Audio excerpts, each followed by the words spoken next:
Assalamualaikum warahmatullahi wabarakatuh. Perkenalkan, nama saya Umi Soleka dari kelas Pendidikan Biologi 3 2019 UIN Raden Fatah Palembang. Di video ini saya akan menjelaskan tentang jurnal internasional yang telah saya review sebagai tugas mata kuliah taksonomi tumbuhan berpembuluh dengan dosen pengampuh Ibu Weni Lestari MPD.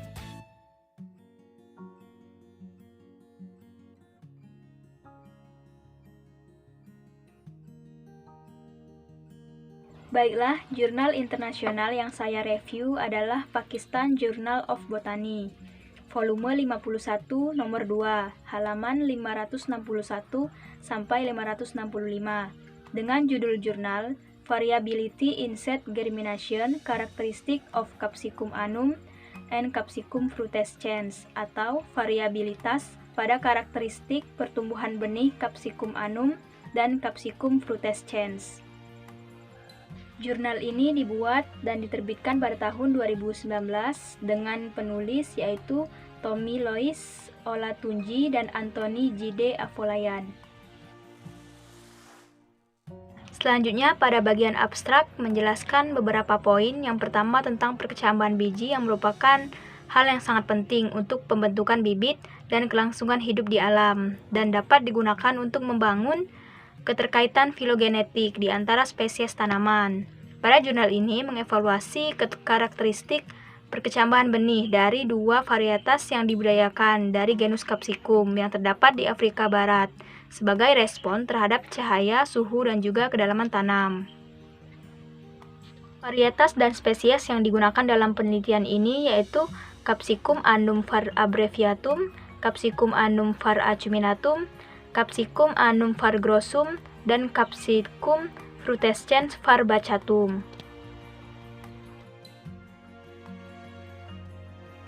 Pada bagian pendahuluan atau pengantar menjelaskan 3 inti. Yang pertama menjelaskan deskripsi umum tentang genus Capsicum.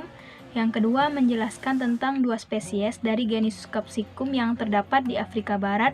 Dan yang ketiga menjelaskan tentang perkecambahan biji. Baiklah, saya akan menjelaskan sedikit tentang 3 inti yang saya sebutkan tadi. Yang pertama, pada umumnya genus Capsicum itu dikenal sebagai cabai yang merupakan milik keluarga Solanaceae.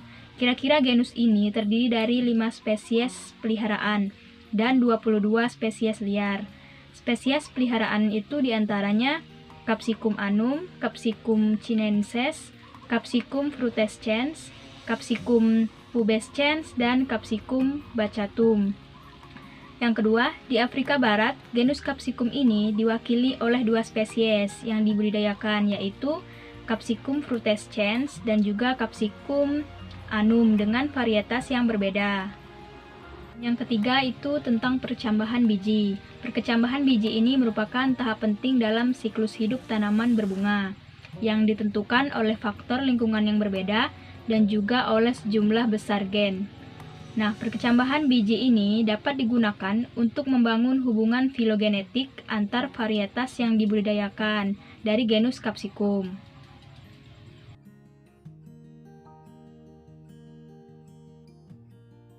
Tujuan penelitian pada jurnal ini adalah untuk mengetahui apakah varietas yang dibudidayakan dari beberapa spesies genus Capsicum seperti Capsicum annum var grossum, Capsicum annum var acuminatum, Capsicum annum var abbreviatum, dan Capsicum frutescens var bacatum. Nah, apakah keempat spesies ini menanggapi dengan cara yang sama atau menunjukkan perbedaan dalam karakteristik perkecambahan bijinya, dan juga untuk memeriksa apakah variasi tersebut dapat digunakan untuk menetapkan keterkaitan di antara dan di dalam spesies ini.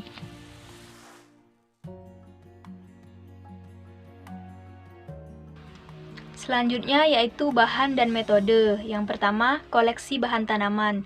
Buah matang dari 4 varietas Capsicum annum dan juga Capsicum frutescens diperoleh dari pasar di zona geografis utama di Nigeria, Afrika Barat.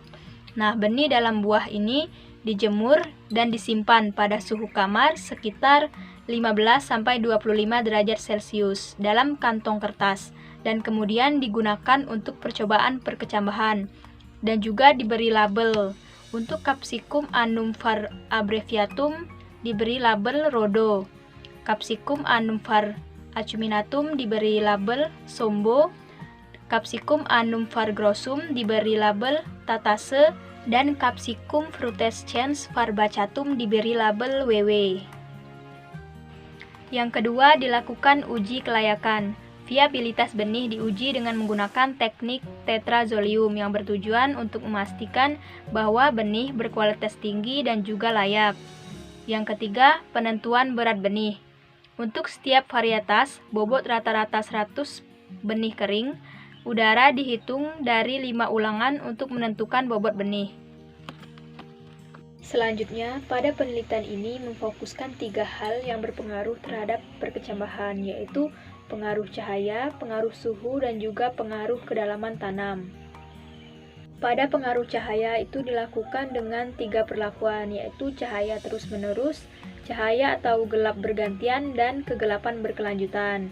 Nah, semua benih akan diletakkan di cawan Petri. Setelah itu, diperiksa untuk perkecambahan selama 14 hari. Selanjutnya, pengaruh suhu yang diperiksa dengan meletakkan cawan Petri yang berisi benih ke dalam inkubator yang telah disetel pada suhu 5-40 derajat Celcius pada masing-masingnya. Ini diamati selama 14 hari setiap harinya.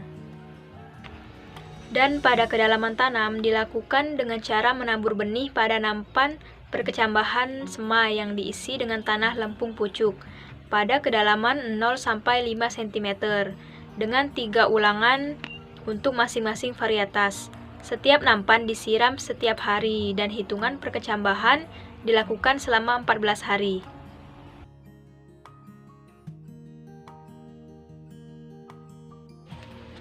Selanjutnya yaitu hasil dan pembahasan. Yang pertama, viabilitas dan bobot benih. Viabilitas benih Capsicum yang telah diteliti menunjukkan 90% di Rhodo, 95,33% di Tatase, 94% di Sombo, dan 92,66% di WW. Pada umumnya, bobot benih di seluruh varietas rata-rata 100 biji berkisar antara 0,35 lebih kurang 0,004 gram sampai 0,47 lebih kurang 0,003 gram. Bobot benih tidak berbeda nyata antar varietas, namun di sini Sombo memiliki bobot tertinggi yaitu 0,47 lebih kurang 0,003 gram. Diikuti dengan Tatase 0,43 lebih kurang 0,006 gram. Setelah itu Rhodo 0,38 lebih kurang 0,002 gram dan WW 0,35 lebih kurang 0,004 gram. WW ini merupakan benih yang paling ringan. Selanjutnya yaitu pengaruh suhu pada perkecambahan. Berdasarkan penelitian, terdapat perbedaan yang signifikan dalam perkecambahan di antara dan di dalam varietas sebagai respon terhadap perlakuan suhu. Dapat dilihat pada gambar 1, pada suhu rendah 5 derajat Celcius dan juga 10 derajat Celcius, dan pada suhu lebih tinggi 35 derajat Celcius dan juga 40 derajat Celcius terlihat tidak ada perkecambahan. Nah, pada semua varietas yang diteliti ternyata terjadi peningkatan perkecambahan dengan suhu dari 15 derajat Celcius sampai 30 derajat Celcius. Pada suhu optimal dapat terlihat Sombo memiliki persentase perkecambahan tertinggi yaitu 98,67%, diikuti oleh Rhodo 96%, Tatase 93%, dan perkecambahan paling sedikit itu pada WW yaitu 80%. Meskipun demikian, tidak terdapat perbedaan yang signifikan dalam persentase perkecambahan pada suhu 25 derajat Celcius dan 30 derajat Celcius pada semua varietas. Selanjutnya yaitu pengaruh cahaya pada perkecambahan. Nah, berdasarkan penelitian, semua varietas genus Capsicum ini tidak berbeda secara signifikan dalam persentase perkecambahan, dalam terang terus-menerus, dan juga dalam perawatan terang atau gelap bergantian. Bisa dilihat pada gambar 3. Nah, di sini namun Rhodo berbeda secara signifikan dari Sombo dan Tatase pada perlakuan kegelapan berkelanjutan, tetapi tidak ada perbedaan yang signifikan antara Sombo, Tatase, dan WW pada perlakuan kegelapan berkelanjutan. Dapat dilihat pada gambar 3. Kondisi terbaik perkecambahan benih pada percobaan ini adalah pada kondisi gelap terus-menerus pada Sombo, yaitu 100%, Tatase 89,33%, dan WW 92%. Nah, sedangkan persentase perkecambahan tertinggi terjadi pada bolak-balik terang dan gelap di Rodo, yaitu 90,67%. Nah, dapat disimpulkan bahwa tingkat perkecambahan bervariasi secara signifikan dalam 3 perlakuan, yaitu cahaya terus-menerus, cahaya gelap bergantian, dan kegelapan berkelanjutan. Selanjutnya, pengaruh kedalaman tanam pada perkecambahan. Nah, berdasarkan percobaan ini, tidak ada perbedaan signifikan yang diamati di dalam dan di antara spesies pada kedalaman tanam yang berbeda. Namun di sini terlihat WW sangat berbeda dengan Rodo, Sombo, dan Tatase pada kedalaman tanam 1 cm. Bisa dilihat pada gambar 5.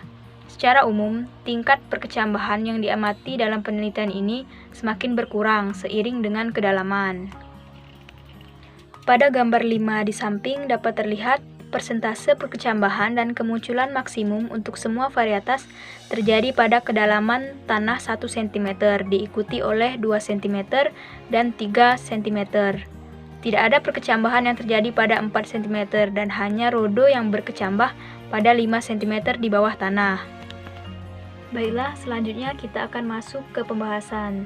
Seperti yang saya jelaskan sebelumnya, bahwa dalam penelitian ini perilaku perkecambahan masing-masing varietas dari genus Capsicum bervariasi dalam menanggapi cahaya, suhu, dan kedalaman tanam. Hal ini dapat dianggap berasal dari perbedaan genetik yang dihasilkan dari adaptasi spesies genus Capsicum terhadap kondisi lingkungan yang berbeda dan juga jenis tanah. Selanjutnya, pada uji tetrazolium yang telah dilakukan, viabilitas tinggi benih keempat varietas spesies Capsicum dalam penelitian ini menunjukkan bahwa benih dapat hidup. Nah, keempat varietas tersebut tidak berbeda nyata dalam bobot biji, namun di sini Sombo memiliki rata-rata bobot benih dan persentase perkecambahan tertinggi di semua perlakuan. Persentase perkecambahan yang tinggi ini mungkin karena biji yang lebih berat, memiliki embrio yang lebih besar, dan nutrisi endosperm yang lebih banyak yang mengakibatkan peningkatan persentase perkecambahan. Nah, selanjutnya saya akan membahas 3 perlakuan, yaitu perlakuan cahaya, suhu, dan kedalaman tanam. Pada perlakuan cahaya, benih dari 4 varietas spesies Capsicum menunjukkan variasi yang cukup besar dalam perkecambahan dalam menanggapi perlakuan cahaya. Keempat varietas tersebut berkecambah di atas 70% di semua perlakuan cahaya. Selanjutnya pada perlakuan suhu. Perkecambahan meningkat secara linier dengan peningkatan suhu pada Rodo, Sombo, Tatase, dan WW dari 15 derajat Celcius sampai 30 derajat Celcius. Tetapi persentase perkecambahan dan kecepatan perkecambahannya bervariasi antar spesies. Nah, variasi ini dapat dianggap berasal dari perbedaan genetik sebagai hasil adaptasi terhadap kondisi lingkungan dan jenis tanah yang berbeda. Selain itu, hasil dari suhu optimum yang cukup tinggi yaitu 25 derajat Celcius yang tercatat untuk perkecambahan menunjukkan bahwa suhu siang hari yang tinggi lebih cocok untuk 4 varietas tanaman spesies Capsicum.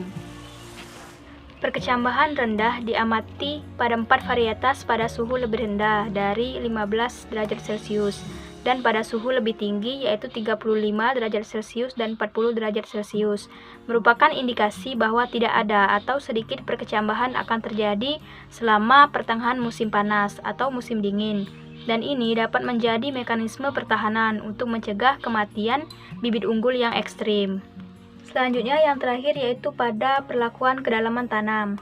Persentase perkecambahan dan tingkat perkecambahan tidak berbeda dalam hal kedalaman tanam di Rodo, Sombo, Tatase, dan WW, dan perkecambahan menurun secara progresif dengan bertambahnya kedalaman tanam.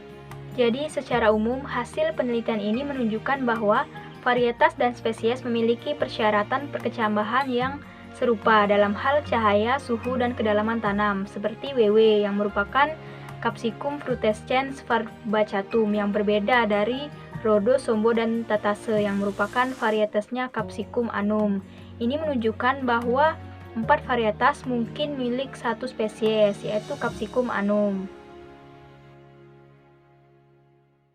Selanjutnya yaitu kesimpulan. Berdasarkan penelitian yang telah dilakukan pada jurnal ini, terdapat beberapa kesimpulan, yaitu yang pertama, spesies ini secara filogenetis dapat menunjukkan sifat perkecambahan yang serupa. Yang kedua, 4 jenis kapsikum ini menanggapi dengan cara yang sama dalam persyaratan perkecambahan, dan perkecambahan mereka berlangsung secara optimal pada kisaran 20 derajat Celcius sampai 30 derajat Celcius. Kedalaman tanam 1 cm di bawah cahaya dan kegelapan. Nah, meskipun terdapat beberapa perbedaan yang juga diamati di antara varietas ini, tidak memberikan cukup bukti untuk memahami bahwa kedua spesies tersebut terpisah, tetapi lebih menunjukkan bahwa mereka secara filogenetik terkait.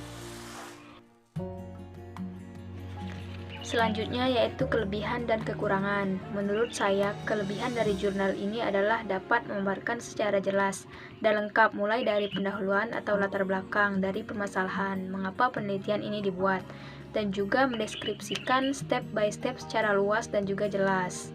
Sedangkan untuk kekurangannya, menurut saya tidak ditampilkannya gambar atau tidak memberikan gambar pada saat penelitian dilakukan. Karena menurut saya jika diberi gambar, maka akan lebih jelas dan juga bisa menjadi contoh untuk penelitian lain.